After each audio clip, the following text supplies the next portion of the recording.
अस्सलाम वालेकुम स्टूडेंट्स, आज हम लोगों ने चैप्टर नंबर 19 का टॉपिक नेक्स्ट जो है वो कंटिन्यू करना है, जिसका नाम है apical meristem, lateral meristem, intercalary meristem. Basically ये तीनों टाइप्स हैं किस चीज़ की, ये मेरिस्टम की टाइप हैं। कल हमने छोटी सी एक डेफिनेशन पढ़ी थी कि मेरिस्टम क्या होता है। उसमें हमने एपिकल मेरिस्टम सिर्फ डिस्कस किया था। हमने कहा था मेरिस्टम बेसिकली एक टिश्यू है।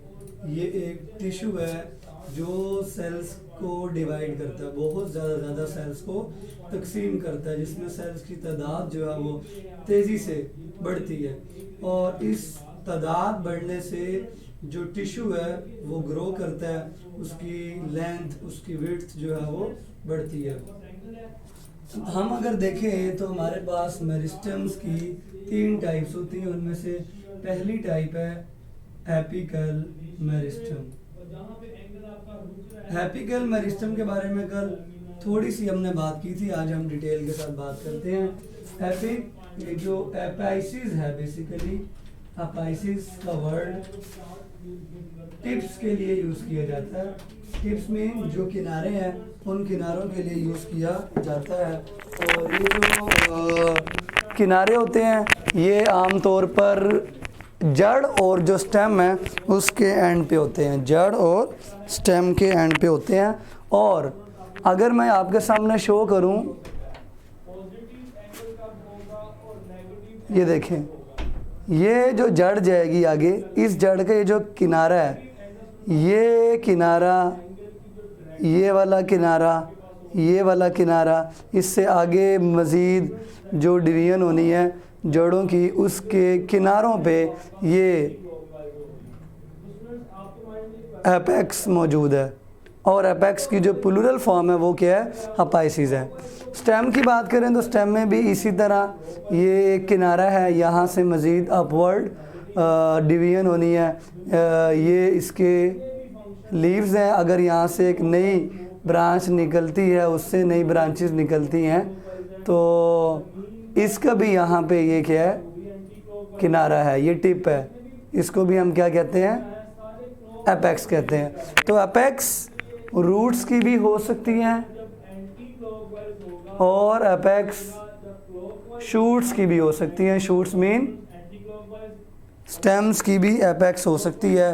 एपेक्स का जो जनरल मैंने सिंबल्स आपको मतलब बताया वो मैंने आपको टिप बताया, किनारे बताया। सो तकसीम ही होनी है ना, ग्रोथ ही होनी है। वो जड़ की भी हो सकती है और शूट की भी हो सकती है। इन किनारों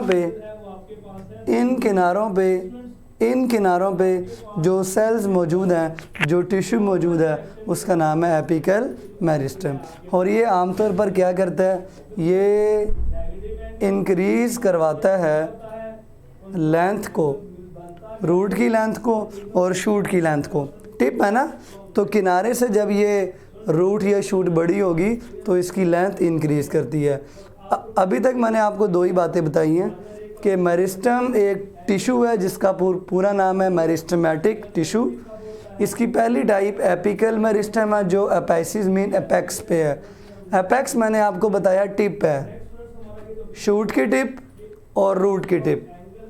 2 बातें अभी तक मैंने आपको बताई हैं। पहले क्या बताइए जी, apical meristem is the type of meristematic tissue which is present in the tips of roots and shoot.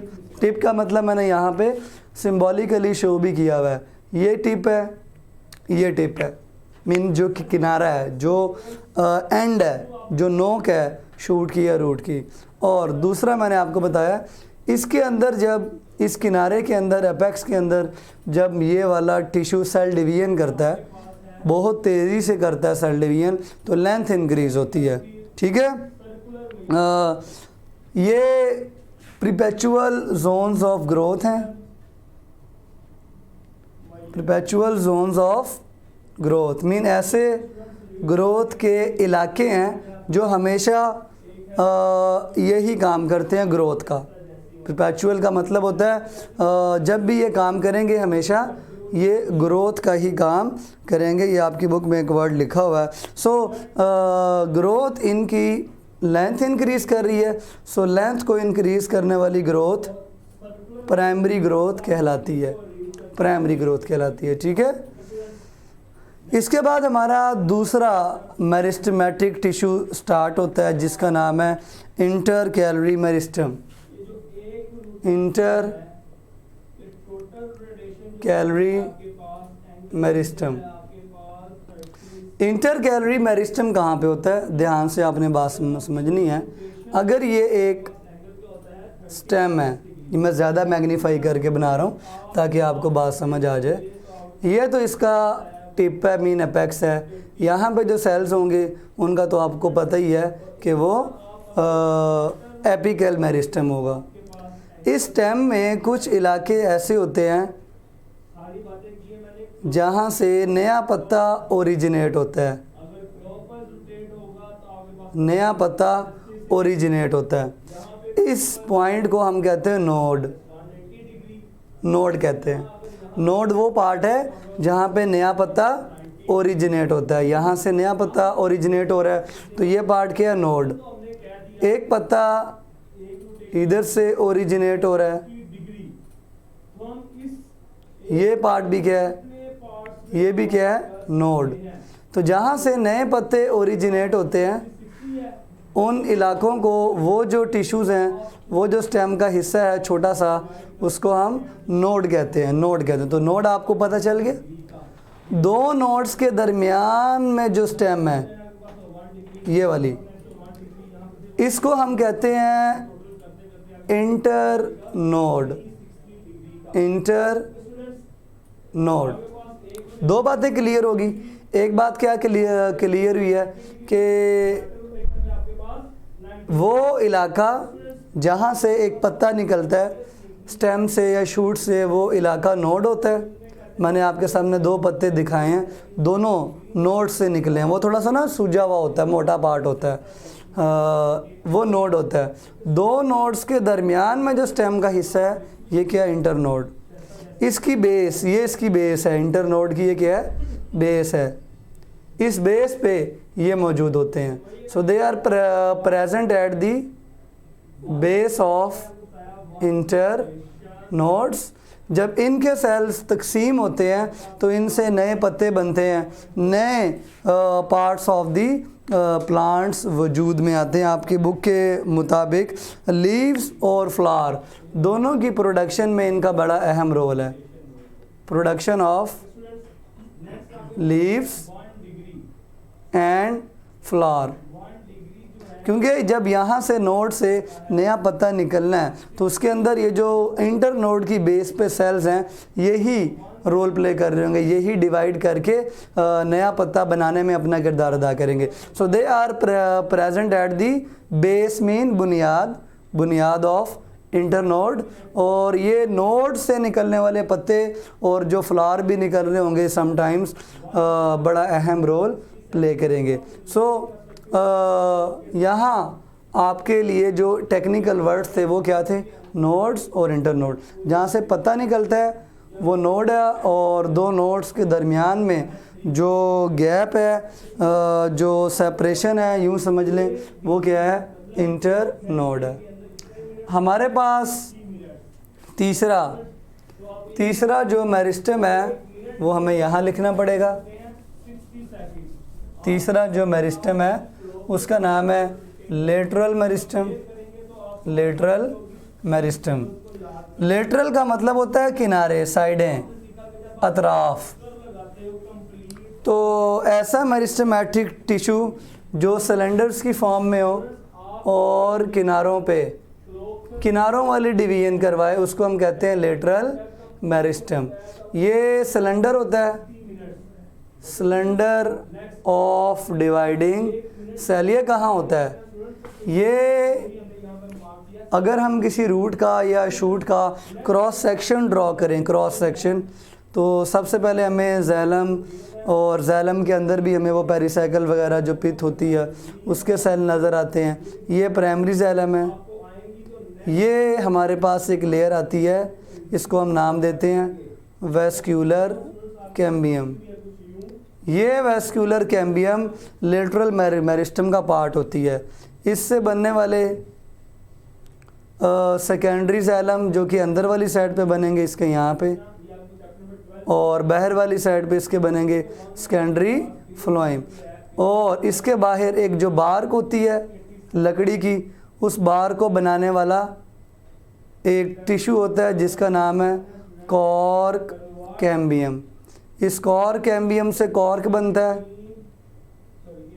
ये देखें, ये बैरूनी साइड पर एक लेयर है कॉर्क की, और ये जिससे बनती है उस लेयर का नाम क्या, कॉर्क कैम्बियम। ये क्रॉस सेक्शनल व्यू है, रूट का कह लें या स्टेम का कह लें। तो इसमें दो नाम आपको नज़र आ रहे हैं। एक नज़र आ रहा है cork cambium which give rise to cork.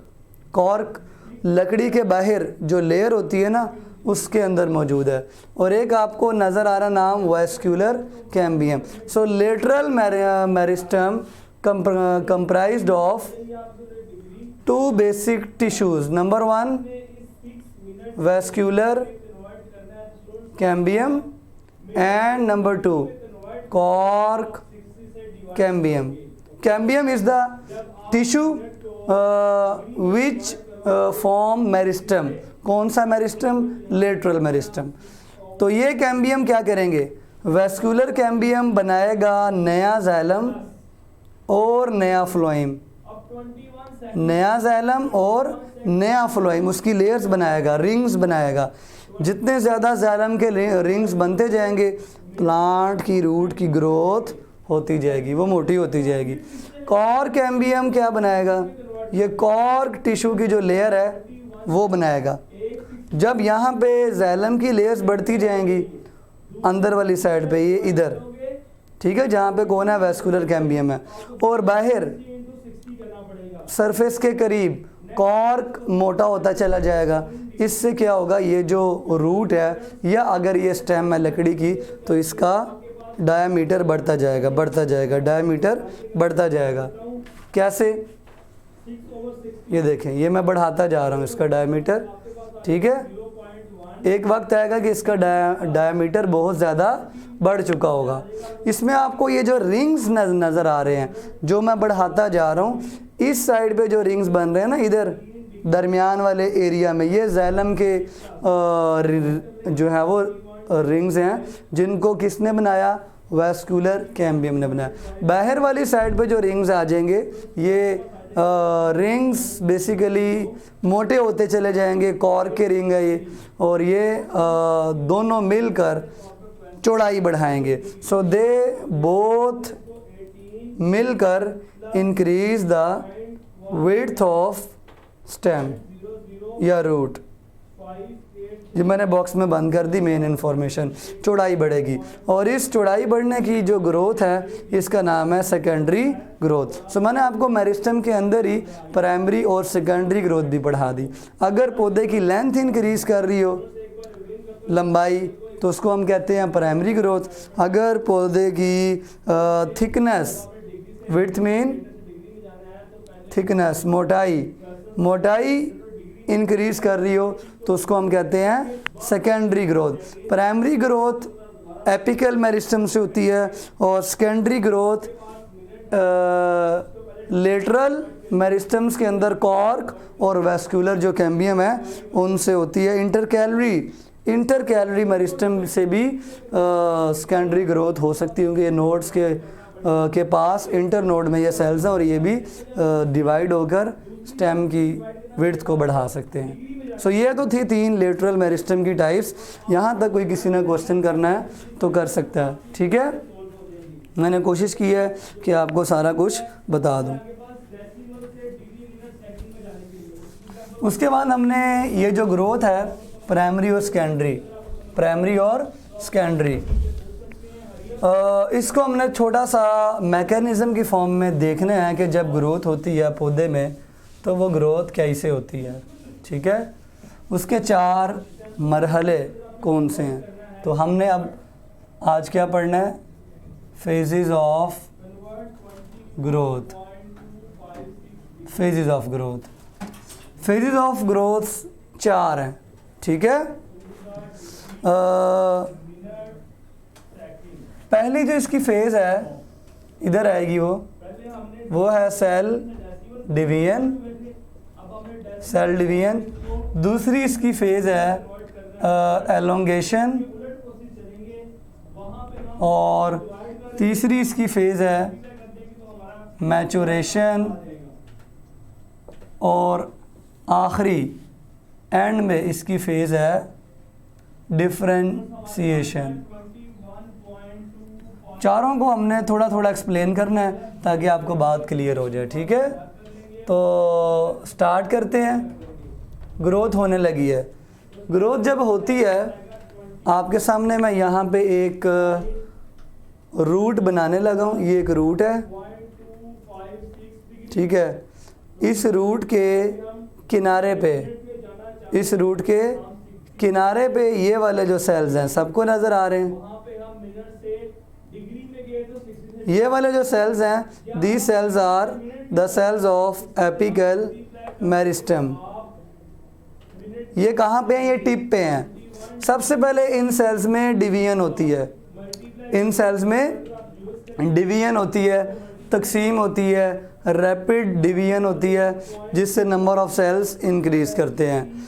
जब नंबर ऑफ सेल्स इंक्रीज़ करते हैं तो क्या होता है? आपकी बुक के मुताबिक माइटोसिस होती है, माइटोसिस होती है, नंबर ऑफ सेल्स बढ़ते रहते हैं, बढ़ते रहते हैं, बढ़ते रहते हैं, और उसके बाद जो रूट और शूट के सेल्स हैं ना स्मॉल से, और उनका न्यूक्लियस भी दरमियान में होता है, अभी वैक्यूल नहीं आया होता, ये जल्दी जल्दी डिवाइड कर रहे होते हैं। बाद में वैक्यूल दरमियान में आता है। अगर मैं सेल्स बनाऊँ ना आपके सामने, ये सेल है प्लांट का, तो शुरू में ना सेल का न्यूक्लियस सेंटर में ही होता है। बाद में जब वो मैच्योर हो जाता है तो उसका एक बड़ा सा वैक्यूल बन जाता है। शुरू में ये नॉन वैक्यूलेटेड सेल है, मीन जब ये तकसीम होकर नया बनता है ना, तब इसका न्यूक्लियस दरमियान में ही होता है। ये बात आपने नहीं भूलनी। और सेल डिवीजन के नतीजे में काफ़ी सारे क्या बनते हैं? डॉटर सेल्स बनते हैं। Many daughter cells are formed. ये देखें, ये मैंने काफ़ी सारे डॉटर सेल्स बना दी, यहाँ पर मज़ीद डिवीजन हो रही है, तो ये काफ़ी सारे डॉटर सेल्स बन गए। ये पहले स्टेप में होता है। और याद रखें, इस वक्त न्यूक्लियस दरमियान में ही है। जब डिवीजन हो जाती है तो सेल थोड़ा सा एलोंगेट होता है, लंबा होता है। लंबे होने के लिए सेल्स क्या करते हैं? पानी अपटेक करते हैं। अपटेक वाटर कितना अपटेक कर सकते हैं?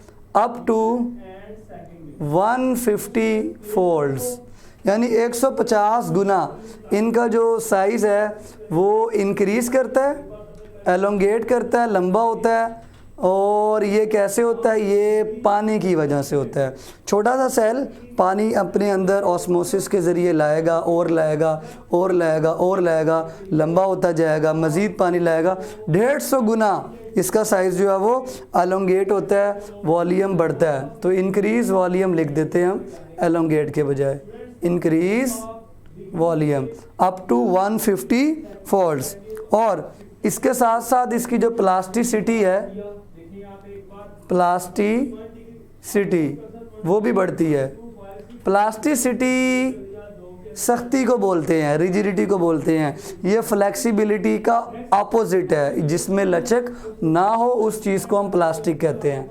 तो जब पानी आता जाएगा, सेल सख्त होता जाएगा, टर्गर प्रेशर जनरेट होता जाएगा। आपको पता ना ये पानी क्या करता है? ये पौधे के सेल्स के अंदर टर्गर प्रेशर जनरेट करवाता है, और टर्गर के साथ सेल सख्त होते जाते हैं, प्लास्टिसिटी बढ़ती जाती है, नया साइटोप्लाज्म भी बनता है, और सारी चीज़ें बढ़ती चली जाती हैं। ये देखें, यही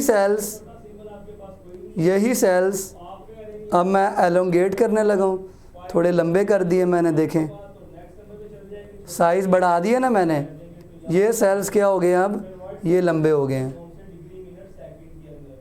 लेकिन मज़े की बात यह है, जब डिवाइडेड सेल्स लंबे होते हैं तो अगले पार्ट में नए सेल बन चुके होते हैं। ये देखें, यहाँ पे नए सेल डिवाइड हो चुके हैं। ये पॉइंट नहीं आपने भूलना। तो जहाँ पे सेल एलोंगेट हुए हैं, अब मैं उसको हाईलाइट करने लगा हूँ। ये पार्ट जो टिप से पीछे है, बिहाइंड है, ये पार्ट क्या कहलाएगा? This part is zone of elongation. ये टिप से थोड़ा सा बिहाइंड है, पीछे है।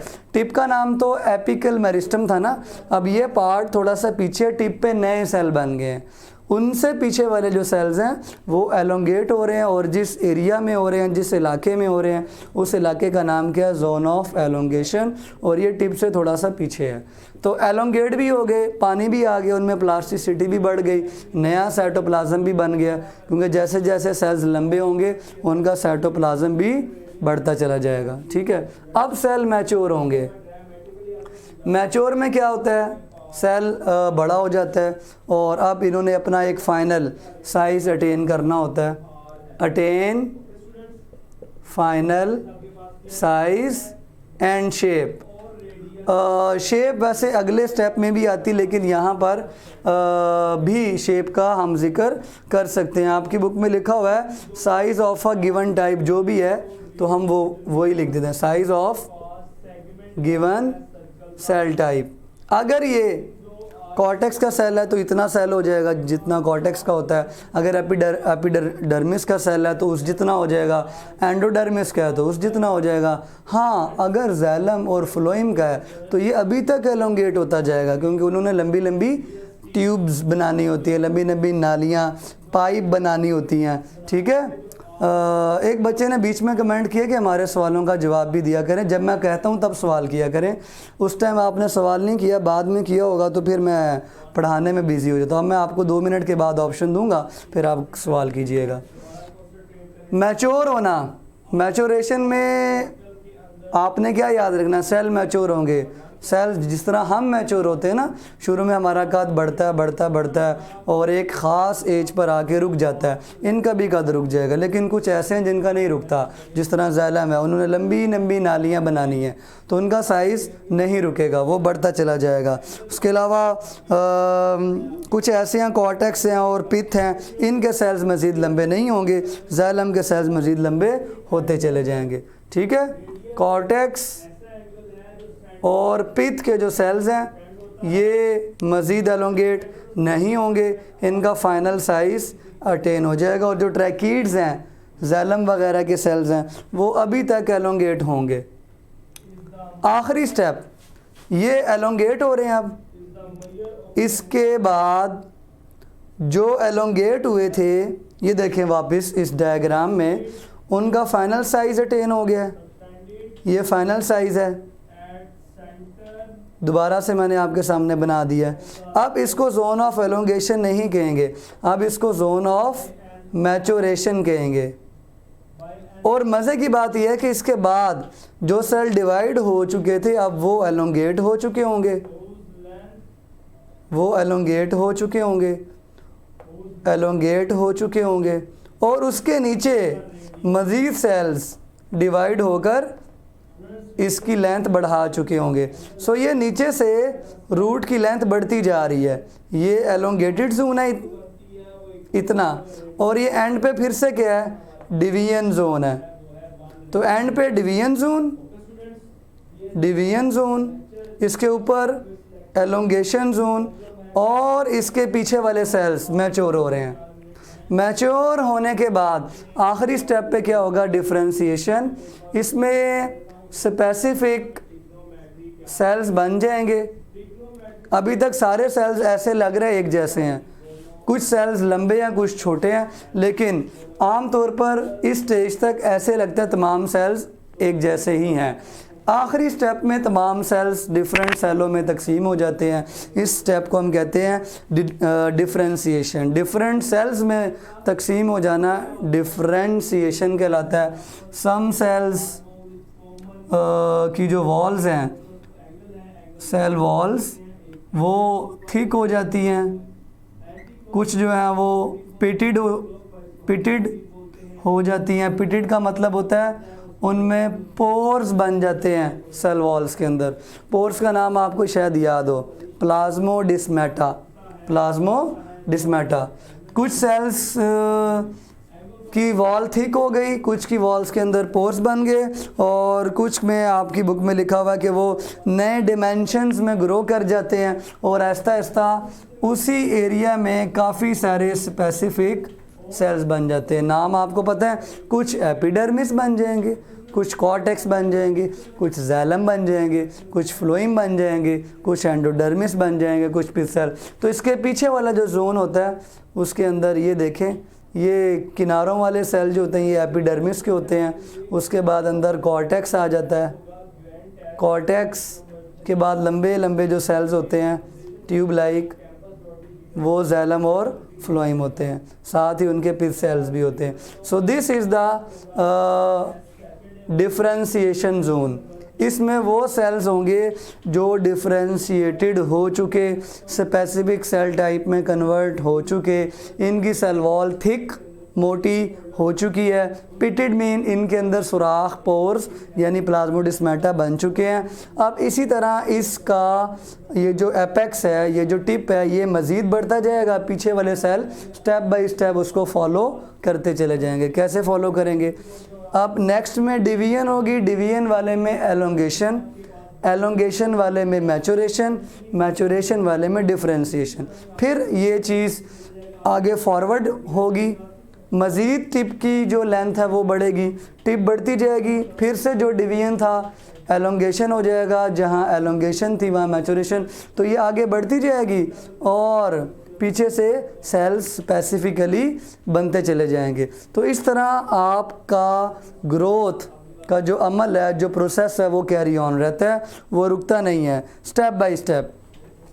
किनारे पे डिवीजन है, किनारे से पीछे बिहाइंड द एपेक्स एलोंगेशन है, एलोंगेशन के पीछे मैचुरेशन है, मैचुरेशन के पीछे डिफ्रेंशिएशन है। तो ये आगे चलती चली जाएगी।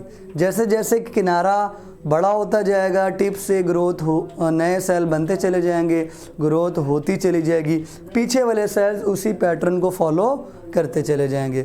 सो ये एक आपके सामने छोटा सा मैंने ओवरव्यू दिया है। पिथ और कॉर्टेक्स के सेल, एक बच्चे ने कहा उसकी डायग्राम बना दें। बच्चों बीच में ही होते हैं, ये मैंने पिथ और कॉर्टेक्स के सेल बीच में ही बना दिए हैं। आपकी बुक में प्रॉपर HD में कलरफुल डायग्राम बनी हुई हैं, आप वहाँ से देख सकते हैं। कॉर्टेक्स के येलो कलर के सेल्स आपकी बुक में बने होंगे, काफ़ी चौड़ी लेयर है, और उसके अलावा आपको तमाम किस्म के सेल्स मिल जाएंगे। और अपनी अगर आप बुक पे देखें तो आपको किनारे पे जोन ऑफ सेल डिवीजन नज़र आएगा, किनारे से ऊपर जोन ऑफ एलोंगेशन है, उसके ऊपर जोन ऑफ मैचुरेशन है, और उसके ऊपर जो सेल्स हैं वो डिफ्रेंशिएट होकर स्पेसिफिक सेल टाइप बन चुके हुए हैं।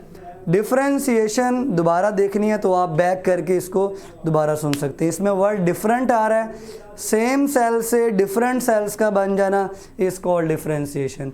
शुरू में ऐसे लगता है जैसे सारे सेल्स एक जैसे हैं, लेकिन बाद में कुछ कॉर्टेक्स बन गए, कुछ एपिडर्मिस बन गए। ये डिफरेंट है ना, ये स्पेसिफिक है, डिफरेंट है। सो डिफरेंट बनना इस कॉल्ड डिफ्रेंशिएशन। एक बच्चे ने वेस्कुलर और कॉर कैम्बियम पूछा है, ये लेटरल मेरिस्टम के दो टिश्यूज़ हैं, इनका काम भी डिवीजन करना है और ये सेकेंडरी ग्रोथ करवाते हैं। वेस्कुलर कैम्बियम का काम वेस्कुलर टिश्यू बनाना है, वेस्कुलर कैम्बियम का काम वेस्कुलर टिश्यू बनाना है, और वेस्कुलर जो टिश्यू है वो दो हैं, जैलम और फ्लोइम। कॉर कैम्बियम का काम कॉर्क बनाना है। तो आसान सी मैंने बात बता दी। वेस्कुलर कैम्बियम का काम क्या है? वेस्कुलर टिश्यू बनाना। कॉर कैम्बियम का काम क्या है? कॉर्क बनाना। इससे जो रूट और शूट है उनकी जो चौड़ाई है वो बढ़ेगी। सो आज का हमारा टॉपिक यहीं तक था। आप इसको अच्छी तरह याद कीजिएगा। ये जो फेजेस ऑफ ग्रोथ हैं ये लॉन्ग क्वेश्चन भी है और कई मरतबा रिपीट भी हुआ। आपने डायग्राम बना के चारों स्टेप्स को अच्छी तरह एक्सप्लेन करना है, हेडिंग और सब हेडिंग्स बना के। मैंने मुश्किल वर्ड्स के मीनिंग भी आपको बताने की कोशिश की, अपनी बुक पे वो लिख भी लीजिएगा। सो आज का लेक्चर हमारा यहाँ पे एंड होता है।